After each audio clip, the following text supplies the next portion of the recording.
Oke. Nah, jadi kalau teman-teman kemarin sudah pelajari eh, beberapa algoritma dari deep learning. Jadi sebenarnya algoritmanya banyak ya. Dan fungsinya juga berbeda-beda. Di sini saya mau sampaikan secara bertahap perbedaan dari setiap algoritma dari deep learning, kira-kira seperti itu. Nah, di sini saya hanya membahas lima algoritma deep learning, di mana di sini dimulai dari yang paling basic itu adalah perceptron, kemudian yang paling canggih itu adalah yang model transformer. Nah, perseptron ini konsep utamanya dia hanya punya neuron tunggal. Jadi memang bentuknya paling sederhana, unitnya paling kecil dan merupakan unit dasar dari eh, si deep learning atau deep learning ini kan memang arahnya adalah ini ya, sorry. Deep learning ini sendiri arahnya memang adalah NN atau neural network kira-kira gitu ya. Nanti secara ininya, secara sistem nanti dia akan berkembang satu persatu, kira-kira seperti itu. Nah, pertama kita bahas dulu mengenai perseptron. Perseptron ini atau kalau kita analogikan, itu perseptron ini, jadi kalau teman-teman nih mau pergi ya, memutuskan mau pergi keluar, mau bawa payung, apa enggak gitu. Nah, ada beberapa hal yang harus teman-teman perhatikan kalau di perseptron. Di perseptron itu ada yang disebut dengan input, kemudian ada yang disebut dengan bobot, ada yang disebut dengan bias, ada yang disebut dengan fungsi aktivasi. Input itu adalah fitur data yang masuk. Nah, dari data yang teman-teman punya, dataset itu kan ada fitur, ada label. Nah, dataset yang teman-teman punya itu ada yang disebut dengan istilah input atau sorry, istilah fitur. Nah, fitur inilah yang menjadi input. Nah, ini disimbolkan dengan X1. Nah, kalau analoginya adalah kalau kita analogikan misalnya teman-teman nih keluar bawa payung apa enggak ya? Nah, pertimbangannya itu yang memutuskan teman-teman bisa membawa payung atau enggak itu banyak hal. Bisa dari sisi cuacanya apakah mendung atau tidak, ada ramalan hujan atau tidak. Jadi penyebab atau fitur data kalau di data kita tuh ya. Di istilah kita kalau di dataset ya, kalau kita review sekali lagi di dataset itu kemarin ada istilah fitur dan ada istilah label. Fitur ini adalah yang dipakai untuk input. Nah, itu kalau kita review kemarin. Jadi ada 4 komponen di perseptron, ada input, ada bobot, ada bias, dan ada fungsi aktivasi. Kalau digambarkan secara diagram, kira-kira bentuknya seperti ini. Jadi dia hanya ada satu apa ya? Satu neuron atau satu layer. Jadi kalau jaringan saraf tuh jaringan sarafnya dia cuma satu, tidak berlapis-lapis. Di sini adalah inputnya. Inputnya ini berdasarkan dari dataset itu adalah fitur-fiturnya dia. Fiturnya ada apa aja, misalnya dari sisi cuaca. Misalnya tadi kita mempertimbangkan apakah kita bawa payung atau enggak ya hari ini. Beberapa fitur yang kita misal ini adalah misalnya terkait cuaca. Kemudian melihat misalnya tadi ada cuaca, ada juga ramalan cuaca. Misalnya teman-teman ngecek di BMKG hari ini kira-kira seperti apa, atau mungkin dari suhu udara. Jadi ada banyak pertimbangan, kira-kira gitu. Atau ada banyak fitur. Fitur-fitur ini masuk ke dalam neuron. Neuronnya ini hanya satu biji. Jadi hanya satu atau single layer, makanya dibilang itu satu layer saja. Ini makanya dibilang perseptron ini adalah deep learning yang bentuknya paling sederhana, ya, bentuknya yang paling sederhana. Di mana komponen utamanya tadi ada input, ada bobot, ada bias, ada fungsi aktivasi. Inputnya itu biasanya diisi sama fitur. Nah, setiap input itu yang masuk ke dalam neuron itu akan diberikan bobot atau weighting kalau bahasa Inggrisnya ya, atau diberikan bobot. Bobot tuh jadi kita memberikan skala prioritas dari setiap fitur. Mana yang kita pertimbangkan lebih dominan kira-kira gitu. Misalnya ini ada cuaca, Untuk menentukan apakah hari ini kita bawa payung atau enggak, kita bisa melihat dari cuaca, dari ramalan, atau mungkin dari suhu udara. Dari ketiga fitur ini, mana yang kita dominankan atau kita bobot lebih besar, kira-kira seperti itu. Nanti secara keseluruhan, datanya ini akan masuk ke dalam neuron. Kemudian nanti akan diaktifasi. Aktivasi itu bahasanya itu kayak diproses ya. Aktivasi ini mirip kayak diproses. Atau kalau di tahap motion learning ini mirip kayak di training. Ya, di training. Nah, kalau di perceptron itu fungsi aktivasi dasar itu ada 4. Yang pertama itu ada step function. Kemudian yang keempat itu adalah sigmoid. Kemudian yang ketiga ada ReLU, nanti akan saya share bahannya ya. Kemudian yang keempat adalah tangan ya. Jadi dia ada fungsinya. Jadi di dalam sini itu dia ada beberapa fungsi, ada 4 fungsi. Yaitu pertama ada step function, ada sigmoid, ada ReLU, ada tan. Ini sama matematis ya. Jadi eh, data itu bisa di training setelah dia melalui proses ini, kira-kira seperti itu ya. Jadi sekali lagi perseptron atau merupakan basic fondasi dari semua algoritma yang deep learning atau yang neural network. Jadi deep learning itu kan sebenarnya konsep dasarnya adalah neural network atau jaringan syaraf tiruan kira-kira gitu. Yang jadi basic, yang jadi fondasi itu adalah yang perseptron. Di mana perseptron ini konsepnya adalah dia hanya single layer atau hanya satu layer saja dari neural network. Komponennya apa saja? Komponen perseptron itu pertama tadi ada input ya. Ini yang pertama komponennya ada input, di mana input ini merupakan nilai fitur yang dipakai atau angka-angka data-data fitur yang masuk atau dipakai. Kemudian yang kedua adalah komponen yang kedua adalah bobot. Ini ada komponen yang kedua. Kemudian komponen yang ketiga adalah bias. Nah, ini belum saya bahas ya. Bias itu atau nilai B ini adalah nilai offset atau penyesuaian. Di sini ada ini. Nah, B ini adalah bias ya. Bias ini adalah penyesuaian atau nilai offset atau ada batasnya lah kira-kira gitu. Jadi teman-teman bisa menentukan misalnya menentukan bahwa payung itu berdasarkan fitur cuaca, ramalan sama suhu udara. Tentunya ada batasannya, cuaca yang seperti apa, ramalan cuacanya juga yang seperti apa, kemudian suhu udaranya yang seperti apa.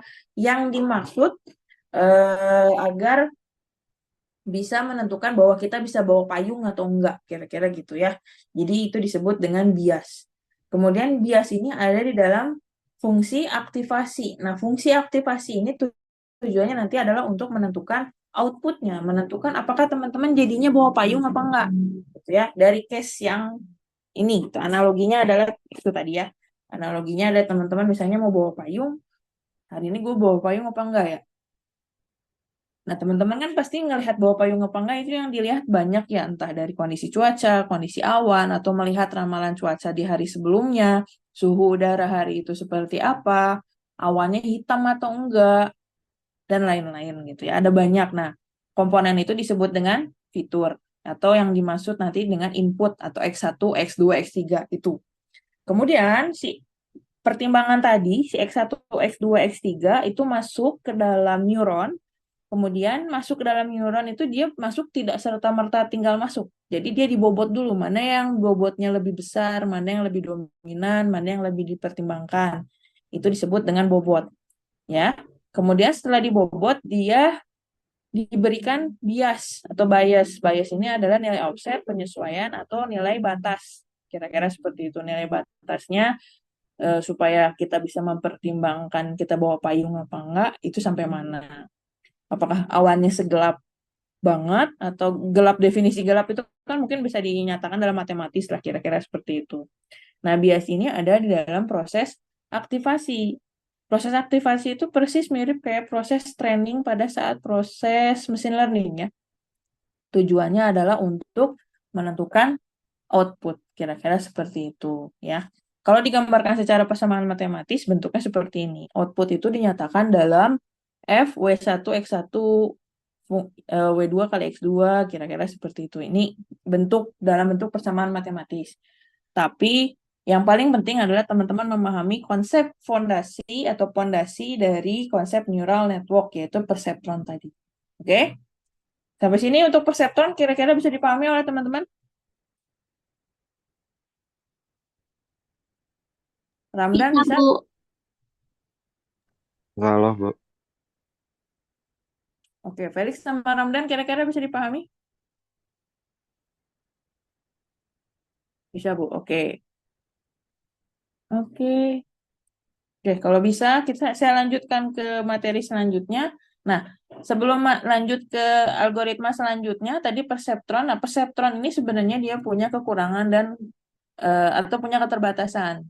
Salah satunya yang kelihatan adalah dia terbatas hanya bisa menggunakan satu neuron. Keuntungannya ya tentunya dia tidak kompleks ya, jauh lebih sederhana, kira-kira seperti itu, jauh lebih sederhana, tapi eh, apa namanya? Karena dia sederhana, jadi saat diberi data yang kompleks, misalnya gambar atau data traffic atau semacamnya yang datanya banyak, dia nggak bisa ngolah, punya keterbatasan, kira-kira seperti itu ya. Ini tadi fungsi aktivasi. Fungsi aktivasi itu terdiri dari 4 komponen, lupa nggak tadi. Terdiri dari 4 komponen. Di sini ada step function, ada ReLU, sigmoid, ada tangan, kira-kira seperti itu. Secara fungsi nanti bisa di ini. Jadi di sini kalau step function, jadi nanti ada istilah namanya backpropagation. Ada juga nanti. Jadi di neural network selain teman-teman mengenal istilah ada apa tadi? Ada input, ada bobot, ada bias, ada perceptron, ada layer. Ada teman-teman akan mengenal istilah yang namanya backpropagation. Ya, nanti kayak apa? Nanti akan kelihatan di algoritma yang lainnya. Kalau di sini nggak kelihatan karena memang dia sederhana aja. Jadi klasifikasinya biner antara 0 dan 1. Dia nggak ada mundur, nggak ada back propagation. Jadi emang sederhana alurnya maju ke depan. Kira-kira seperti ini ya. Itu untuk perseptron. Nah, kemudian perseptron tadi itu dikembangkan menjadi multi-layer perseptron. Jadi dia perseptron tapi layernya banyak ya. Jadi konsep utamanya tetap perseptron tapi layernya banyak. Plus dia punya salah satu kelebihan, dia punya namanya kemampuan yang disebut dengan backpropagation. Ya, secara umum cara kerja MLP atau multi-layer perceptron itu pertama itu adalah forward pass, kemudian dia menghitung loss. Nah, ada yang disebut dengan backpropagation, ada yang disebut dengan update bobot, kira-kira gitu. Kalau digambarkan secara diagram, nah ini proses. Jadi eh, deep learning basicnya yang paling sederhana itu adalah eh, tadi perseptron. Perseptron kemudian dibangun berlayer-layer, jadilah multi-layer perseptron. Nah, multi-layer perseptron merupakan konsep dasar dari si deep learning secara umum. Jadi kalau tadi basicnya, dasarnya, ini adalah intinya, inti dari deep learning.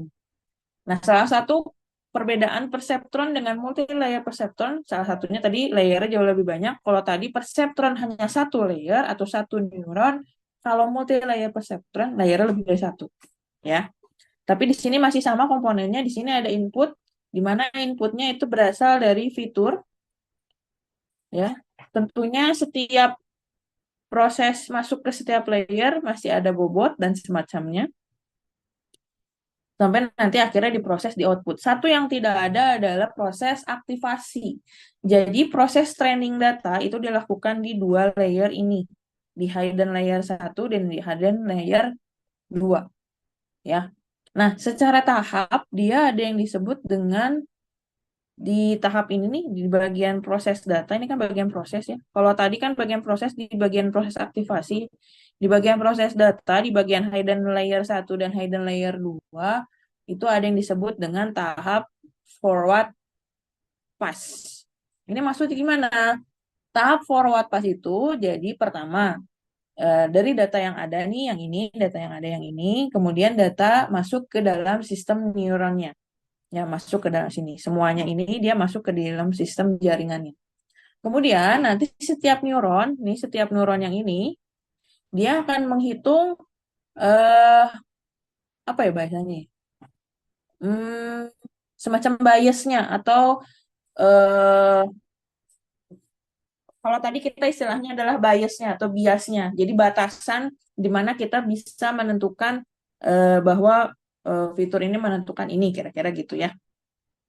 Nah, atau tadi masih dalam case payung misalnya ya, hari ini kita bawa payung apa enggak gitu. Nah, itu pertimbangannya berlayer-layer. Kalau tadi mungkin simple hanya mempertimbangkan misalnya kondisi awan, hanya mempertimbangkan kondisi suhu dan lain-lain, kira-kira seperti itu. Kemudian dia masuk ke dalam proses aktivasi. Nah, ini yang jadi pembeda antara si perseptron biasa dengan yang multi-layer perseptron. Kalau perseptron itu hanya ada proses aktivasi. Kalau multi-layer perseptron itu ada yang namanya proses forward pass dan dia melewati fungsi aktivasi. Jadi nggak ada fungsi aktivasi maksudnya ya, gitu. Jadi ada yang disebut dengan forward pass namanya. Forward pass ini merupakan proses sama sih ya, prosesnya proses untuk mengolah data juga di mana input data masuk ke jaringan, kemudian nanti setiap neuron akan menghitung nilai biasnya atau biasnya, kemudian nanti akan menghasilkan hasil prediksinya. Nah, di sini ya hasil prediksinya. Nah, salah satu ini outputnya dalam bentuk prediksi ya, contohnya gitu. Nah, salah satu kelebihannya deep learning itu kita bisa menghitung nilai error dalam bentuk loss. Kalau machine learning biasa kan kita hanya menghitung error itu dalam metrik misalnya RMSE, MSE, MAE dan selanjutnya lah seperti itu. Jadi hanya terbatas pada data itu kira-kira seperti itu. Nah, khusus untuk deep learning ya, khusus untuk deep learning itu ada satu lagi metrik evaluasi yang bisa kita hitung khususnya untuk menghitung error yaitu dengan menghitung loss tadi gitu ya. Nah, ternyata kalau tadi di perceptron itu fungsinya dia sifatnya hanya maju saja. Jadi hanya satu. Nah, salah satu kelebihannya tadi deep learning juga adalah dia ada konsep yang namanya back propagation atau bahasa lawannya kalau ini ada forward pass, ini kebalikannya dari forward pass. Jadi ini nama lainnya itu kalau beberapa buku ini bilangnya backward pass. Jadi yang satu maju, yang satu mundur gitu. Jadi dari hasil yang dikeluarin di sini, nanti kan di sini terluar hasil prediksi, hasil loss, dia masih bisa diolah lagi, dikembalikan lagi ke sini untuk diproses lagi. Apakah ini hasilnya sudah optimal atau belum? Jadi kalau kita mau menentukan bawa payung tuh, kalau buat orang yang mikirnya panjang banget ya, gue bawa payung apa kagak ya? Kalau yang simpel mungkin ya udah gue bawa aja langitnya gelap gitu. Itu namanya perseptron. Tapi kalau pertimbangannya banyak, gue bawa payung apa enggak ya? Langitnya gelap, tapi kelihatannya ada cahaya matahari sih muncul. Tapi ada rintik-rintik. Tapi jadi banyak tapi-tapinya. Nah, semacam itulah. Jadi analoginya seperti itu. Ya, jadi multi-layer perceptron, deep learning yang paling sederhana itu ada yang namanya back propagation atau backward pass. Jadi setelah kita memutuskan, oh jadi kayaknya gue bawa payung nih gitu ya, kayaknya bakal terprediksi hujan. Nah itu tidak serta-merta menjadi output, dia harus dikembalikan lagi, mundur lagi kalau memang tidak yakin si algoritmanya. Nah itu, jadi kayak teman-teman nih nanya ini analogi saja ya, analogi misalnya di ChatGPT, dia ngasih jawaban, apakah misalnya nanya eh, Tijan nanya misalnya siapa itu Tijan, kemudian dia menjelaskan yang dia tahu. Menurut Tijan itu tidak cocok. Nah, Tijan itu akan merespon kan sebagai output, Tijan akan merespon bukan itu yang saya maksud. Nanti dia akan kembali ke algoritmanya untuk melakukan yang namanya backward pass atau back propagation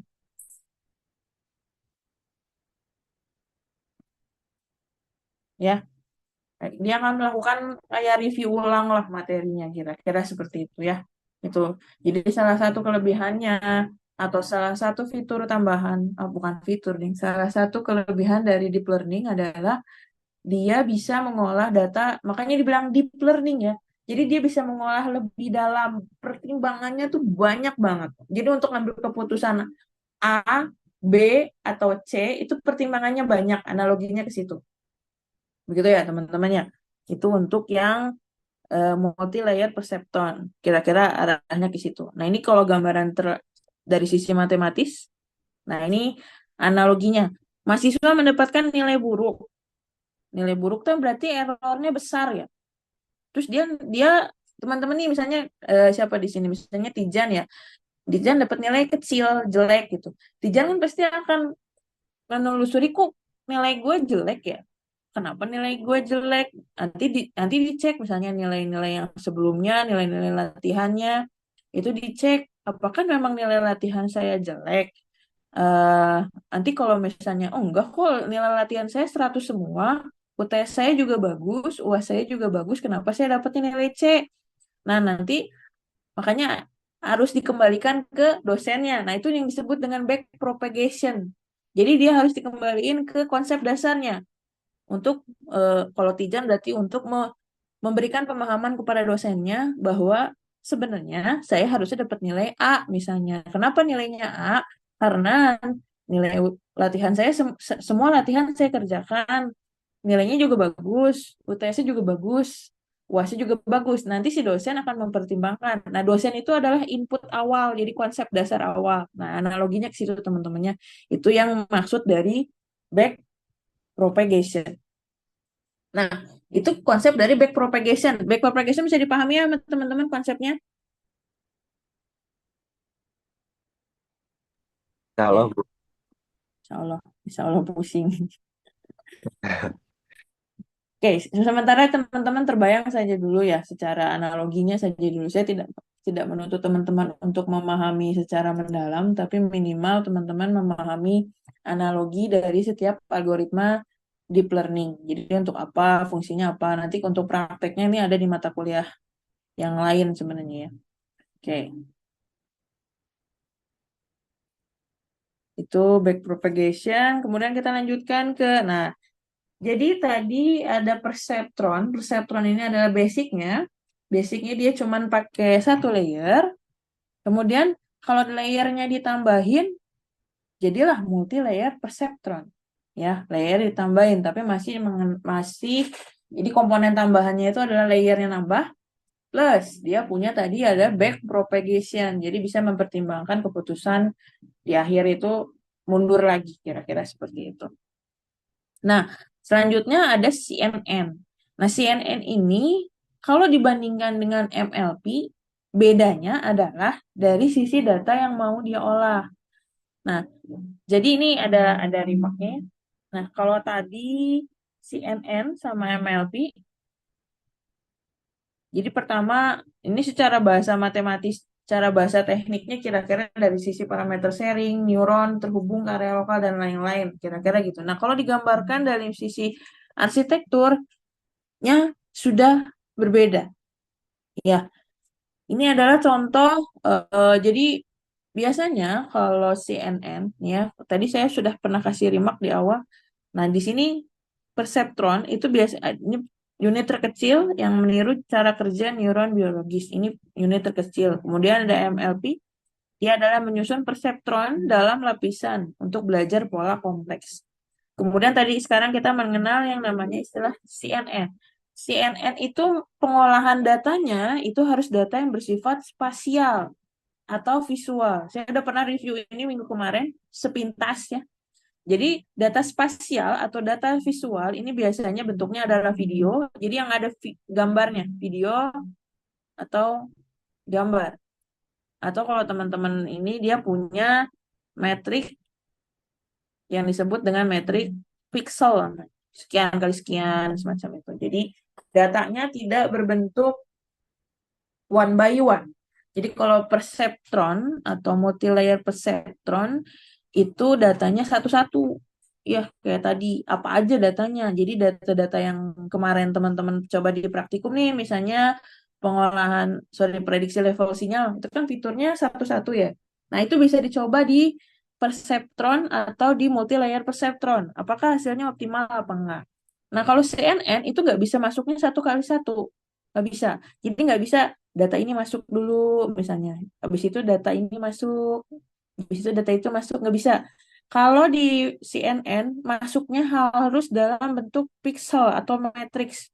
Nah, itu nanti ada penentuannya. Mau berapa kali berapa. Misalkan ini gambar yang dipunya ini adalah misalnya ini adalah 5 kali 5.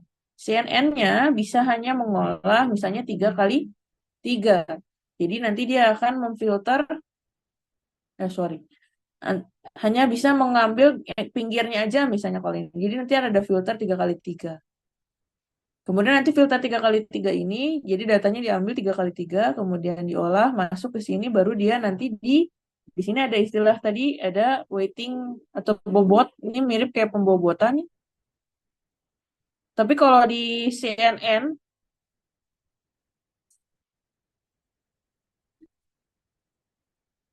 kalau di CNN, istilah pembobotan itu disebut dengan pool atau pooling.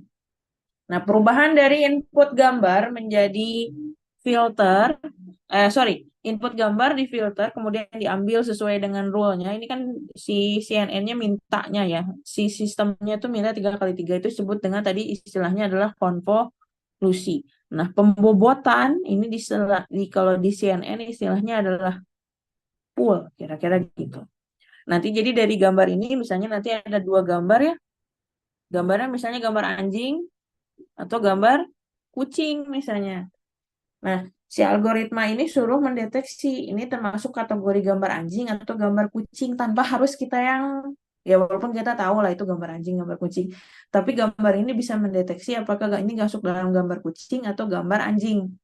Jadi nanti dikasih input gambar random misalnya gambarnya gambar foto orang misalnya dikasih masuk ke dalam CNN, nanti dia akan mendeteksi apakah dia anjing atau kucing kira-kira gitu. Dia dia pilihannya cuma yang kita setting saja. Ternyata misalnya terdeteksi 88% kucing, 12% gambar anjing kira-kira gitu ya. Itu gambaran dari si CNN. Jadi CNN dia bisa mengenali objek yang jauh lebih detail dan dia polanya harus dalam bentuk spasial atau visual. Maksudnya data spasial atau visual, jadi dia bentuknya dalam bentuk datanya dalam bentuk metrik atau pixel. Kira-kira gambarannya seperti itu. Kemudian 3 operasi utama CNN itu operasi utamanya itu ada 3, ada konvolusi, ada pooling, ada fully connected. Konvolusi tadi itu tuh proses memfilter ya. Tadi saya sudah sampaikan konvolusi itu untuk memfilter dari data foto yang pixelnya gede gitu ya. Kan nggak mungkin semuanya masuk gitu. Itu harus kita bagi-bagi jadi beberapa metrik yang sesuai dengan yang kita setting. Nah, itu disebut dengan proses konvolusi tadi. Kemudian setelah data itu dibagi-bagi sesuai dengan metrik yang kita mau, kemudian nanti baru di polling. Polling tadi bahasanya kalau saya analogikan tadi adalah diberi bobot untuk setiap data pixelnya. Baru nanti ada istilah fully connected.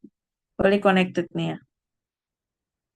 Nah, fully connected itu jadi mengintegrasikan semuanya. Jadi habis dipisah-pisah, nanti digabungin semua datanya. Mirip kayak kalau di sistem telekomunikasi itu ada apa?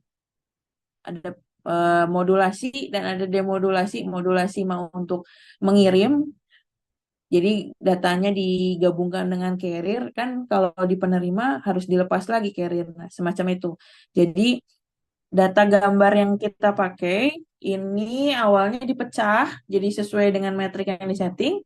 Nanti di akhir di fully connected gambar-gambar metrik yang misalnya disetting ini akan digabungkan lagi sehingga menjadi ukuran utuh sehingga kita bisa mendeteksi atau bisa memprediksi gambar ini sebenarnya gambar apa gitu. Itu konsep dari CNN kira-kira gitu ya. Jadi fungsinya di situ CNN. Selanjutnya ada algoritma yang secara umum adalah RNN atau LSTM. Nah, RNN atau Recurrent Neural Network sama LSTM ini eh, sama-sama apa bahasanya? Sama-sama fungsinya sama-sama digunakan untuk data sekuensial, nah, kira-kira gitu ya. Jadi kalau datanya spasial, datanya gambar, itu saya sarankan teman-teman menggunakan eh, CNN ya.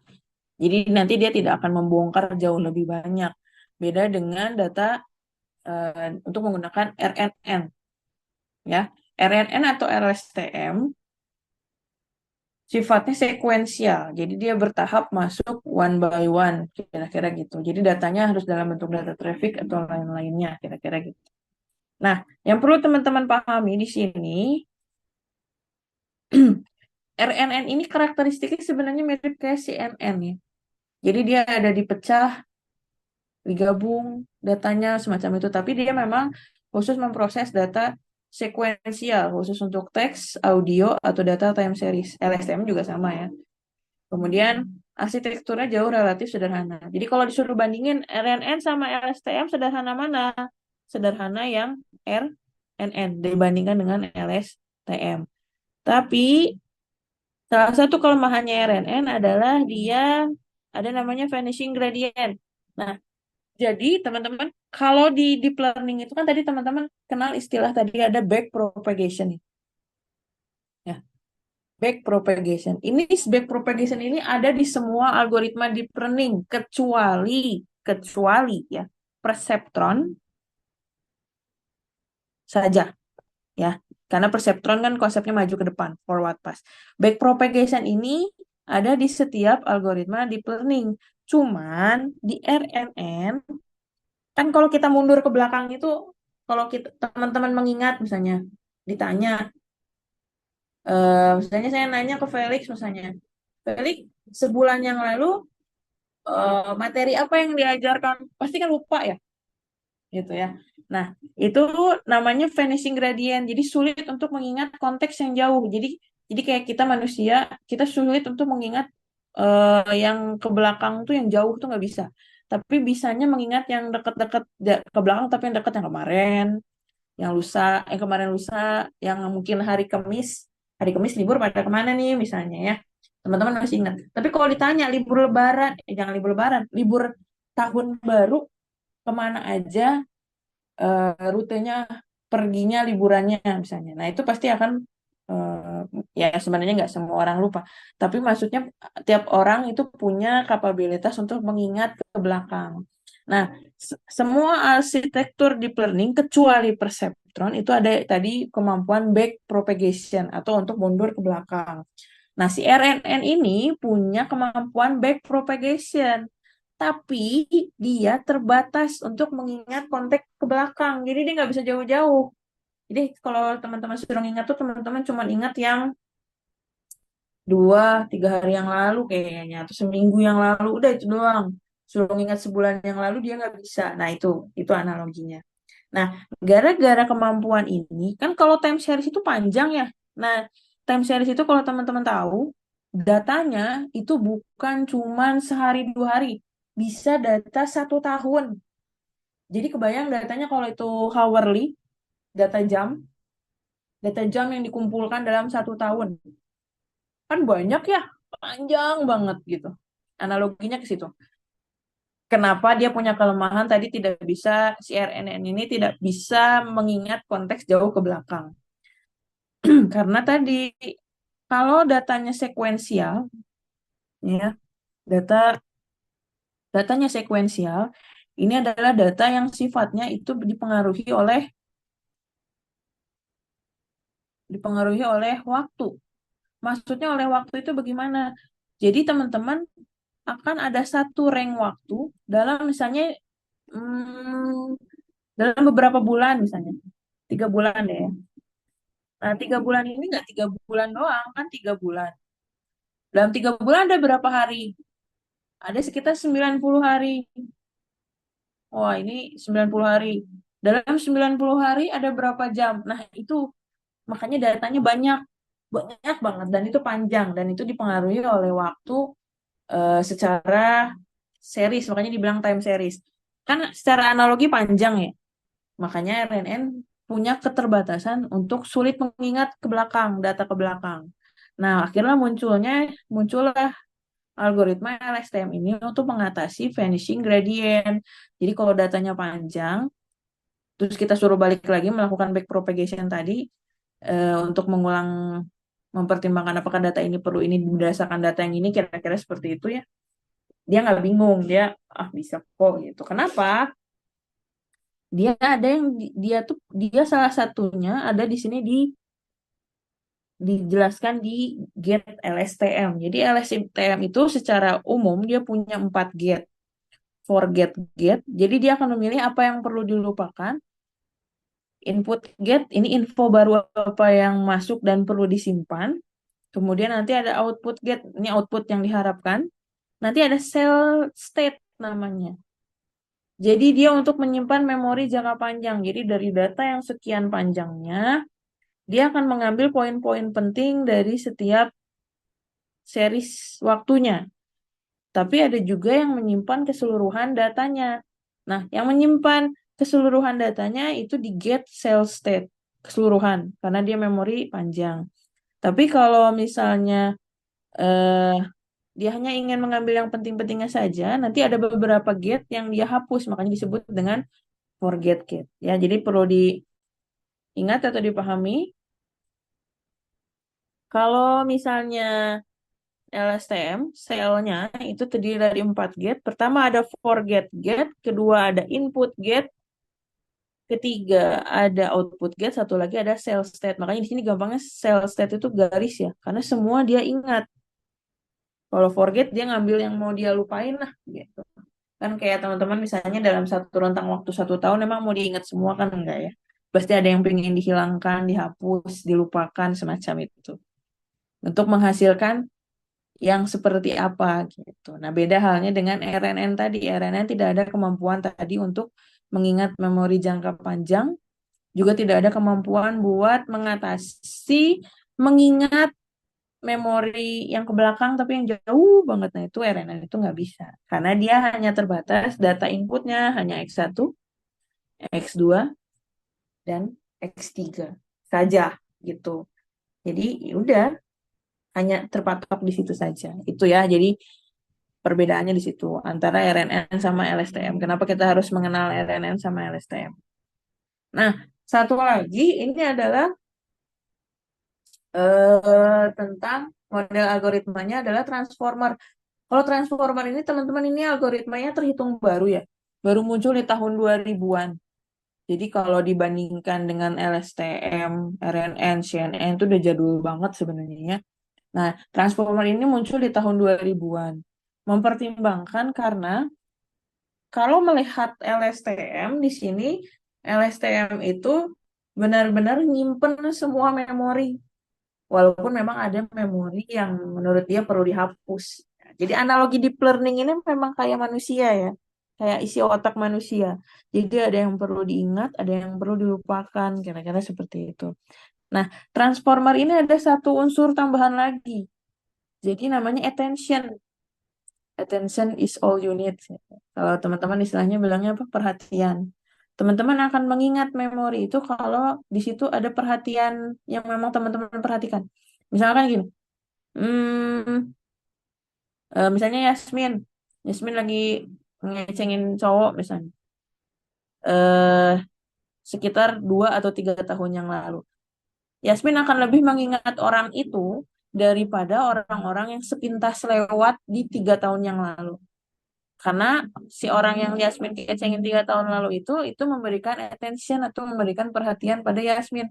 Jadi memberikan perhatian lebih. Nah, makanya ada istilah lebih tadi ya. Ada bobot lebih. Makanya kalau digambarkan di sini, dalam sisi diagram, transformer itu sebenarnya kata kuncinya adalah attention atau perhatian berlebih. Nah, saya nggak tahu teman-teman kebayang nggak ya kalau ini dianalogikan dengan kita gitu. Jadi kalau ada satu data kalimat, kucing itu duduk di tikar. Semuanya kayaknya hmm, Sama ya, maknanya kucing itu duduk di tikar. Terus apa yang istimewa? Nah, dari semua kata ini, teman-teman mencari mana yang menjadi poin utama atau eh, paling pentingnya, kira-kira gitu. Atau gini, analoginya gini.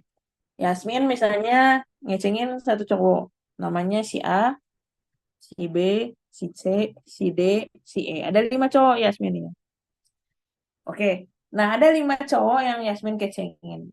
Tapi dari 5 ini kan pasti ada satu yang spesial. Spesial banget ya. Nah, dari yang spesial itu, anggaplah si spesial ini adalah yang C. Yang C ini, yang itu yang disebut dengan dia punya atensi lebih di mata Yasmin misalnya. Dia punya perhatian lebih di mata Yasmin. Eh, Yasmin tahu makanannya, Yasmin tahu kegemaran dia apa, bahkan Yasmin tahu dia berangkat jam berapa, kemana, naik apa, itu tahu. Nah, itu namanya attention lebih. Jadi dari semua rangkaian atau dari semua orang A, B, C, D, E yang Yasmin kecengin, si C ini punya atensi lebih. Kalau di kita, di algoritma, atensi lebih ini berkaitan dengan pembobotan. Jadi attention ini terkait lagi dengan pembobotan. Pembobotannya akan dibobot lebih pada saat dia diolah, kira-kira gitu. Jadi datanya dibagi, kemudian diberi bobot. Mirip ya sama yang lainnya, cuman istilahnya beda. Kalau di LSTM, tadi pembobotan itu istilahnya, sorry di CNN, pembobotan itu istilahnya adalah polling. Ya, kalau di perseptron, di sini dia namanya bobot atau weighting, mungkin seperti itu ya. Nah itu, jadi kalau transformer analoginya seperti itu. Ya, jadi ada satu yang diberi perhatian. Nah, komponennya, nah ini ada analoginya ya. Analoginya kalau di perpustakaan misalnya. Teman-teman lagi di perpustakaan, kemudian nyari buku yang namanya misalnya, kalau di sini kuantum misalnya saya kasih nama misalnya teman-teman lagi nyari di buku perpustakaan bagaimana menyelesaikan tugas akhir dengan cepat dalam waktu 1 hari misalnya ya. Maka query-nya adalah pertanyaan Anda. Pertanyaannya apa, kemudian nanti key-nya judul tiap bukunya apa aja, value isi buku apa aja. Jadi query itu adalah tadi, misalnya buku tentang menyelesaikan menyelesaikan TA dalam 1 hari. Itu query namanya. Jadi query itu kayak filter. Dari semua buku di perpus kan nggak mungkin teman-teman semua baca. Pasti teman-teman akan berniat, oh gue mau ngambil ini dulu ya. Nah itu namanya query. Kemudian dari query ini teman-teman akan ke key. Kata kuncinya apa aja sih? Nah, nanti di buku itu ada kata kunci misalnya TA atau fast atau semacamnya. Nanti baru diambil bukunya kemudian dipelajari. Bagaimana ternyata caranya untuk menyelesaikan TA dalam 1 hari dengan buku-buku yang sudah teman-teman pilih. Jadi di sini eh teman-teman di query itu kayak teman-teman analoginya ke situ ya. Gue mau ngapain sih ke perpus? Oh, gue mau nyari buku. Bukunya dapat nggak? Cara nyari bukunya gimana? Cara nyari bukunya itu dengan menggunakan tadi komponen K tadi. Dicari, oh ini tentang TA nih, TA 1 hari. Oh ini cara cepat mengerjakan TA. Jadi semua yang berkaitan dengan query tadi itu diambil. Nah setelah diambil kan nggak dicuekin ya, akan dibaca, kemudian dipelajari. Nah dipelajarinya itu adalah proses value namanya. Nah begitu juga dengan algoritma transformer. Jadi semua data itu akan dia ambil. Makanya analoginya ke sini. Semua data akan dia ambil dan dia olah, kemudian nanti akan dia pecah. Nanti dia akan menentukan bobot mana yang menurut dia lebih dominan. Oh ini nih, ini sering muncul nih kata ini misalnya dalam kalimat itu misalnya. Dia akan terus berlanjut, kemudian nanti dia akan tahap selanjutnya akan memilih lagi yang berkaitan dengan kata yang dia pilih. Jadi query key value itu kira-kira ke situ. Ya, itu arahnya. Nah, kalau dibikin perbandingan, secara perbandingan lengkap ya teman-teman ya, perbandingan antara perseptron, MLP, CNN, RNN atau LSTM, dan juga transformer. Nah, itu yang paling kelihatan itu dari sisi datanya. Jadi kalau datanya sederhana, tabular sederhana. Jadi tabular sederhana itu data sederhana. Jadi kayak data yang kemarin teman-teman pakai waktu praktikum tuh, nah itu namanya tabular sederhana atau data vektor. Nah, itu bisa dipakai di Perceptron atau MLP. CNN biasanya inputnya untuk baiknya itu adalah gambar atau data yang disebut dengan data spasial. Kalau RNN atau LSTM itu baiknya adalah data sequence atau time series.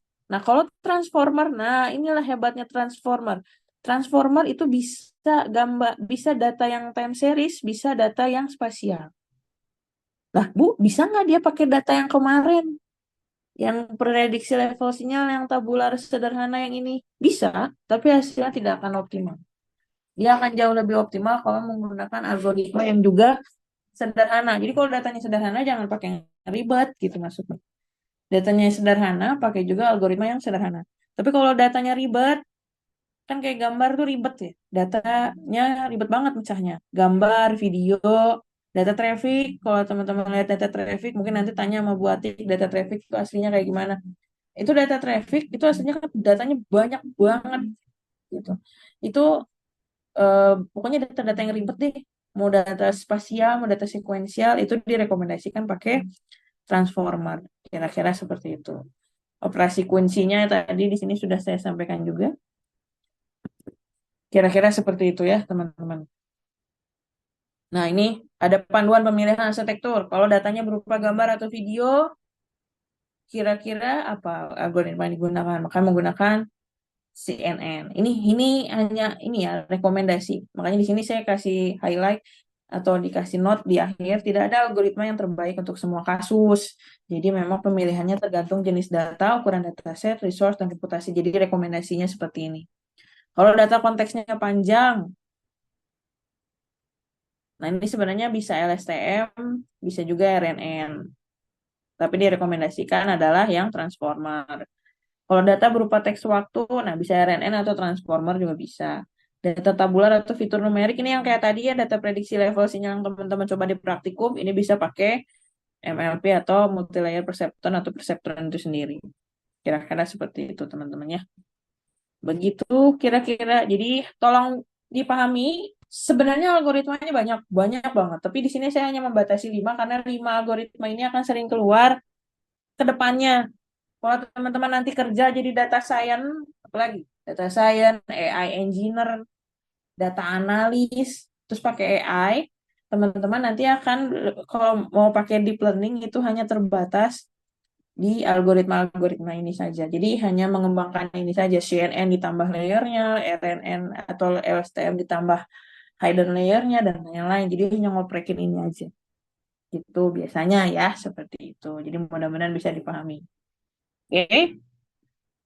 Ya, sampai sini ada yang mau ditanyakan terlebih dulu? Bisa dipahami dengan penjelasan saya? Pusing nggak? Ibu berarti nanti kalau misalkan KP bisa ngambil divisi data analis dong. Bu, bisa. Bisa banget. Oke, jadi masih selinear gitu. Masih aman. Baik. Sekarang tuh telekomunikasi jauh lebih ini sih ya, lebih luas. Jadi tidak hanya hampir mirip kayak teman-teman di informatika memang, tapi kita lebih ke kalau informatika kan hanya bisa biasanya hanya terbatas pada programming semacam itu. Kalau telekomunikasi memang lebih ke pengolahan. Nah, data science itu atau data analis itu merupakan pekerjaan yang dia fungsinya adalah mengolah data. Bagaimana cara mengolah datanya itu kan ada caranya, termasuk dengan bagaimana dia bisa mengirimkan data itu bagaimana caranya agar data itu bisa dikirim. Nah, semacam itulah. Jadi kalau tadi Tija nanya boleh KPD, ya boleh aja sih, nggak masalah. Gitu ya. Kira-kira seperti itu. Oke.